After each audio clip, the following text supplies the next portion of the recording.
Hit and રનનો case જેમાં પરિવારે પોલીસની કામગીરી સામે હવે સવાલ પૂછવાનું શરૂ કર્યું છે। એફઆઈઆરમાં છેડછાડ કરવામાં આવી હોવાનો આક્ષેપ છે। પ્રથમવાર ન્યાયની માંગણી સાથે પરિવાર સામે આવી રહ્યો છે। મૃતક હેમાલી પટેલનો પરિવાર સામે આવ્યો હતો।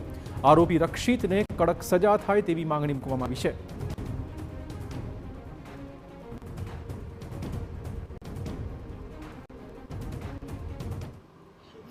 हमारा जीजाजी અત્યારે ગયા તો વેન્ટિલેટર પર જ છે।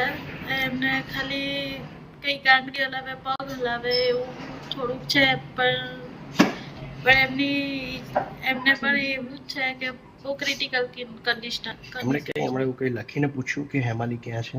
હા, એ લખીને પૂછે છે કે હેમાલી ક્યાં છે, મને બતાવો, પણ એને નથી બતાવી, કેમ કે એમને સાચવીશું તો જ આપણે કંઈક આગળ થઈ શકશે। એમને મેં એક સીસીટીવી જોયા જ્યાંથી જે છોકરાઓ ત્યાંથી જે ઘરેથી નીકળ્યા હતા એ સીસીટીવીનો ટાઈમિંગ 11:35નો છે।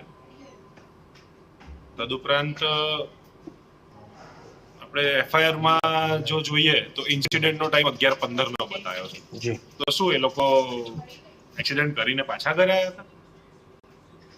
આ હું પોલીસ પ્રશાસનને પૂછવા માંગુ છું। જી, તો વહેલી તકે આ લૂપહોલ પર હું પોલીસ પ્રશાસનનું ધ્યાન દોરવા માંગુ છું અને વહેલી તકે મને મારા ફેમિલીને મારી માસીને ન્યાય મળે। મહીસાગરમાં દધાલિયા ગ્રામ પંચાયતમાં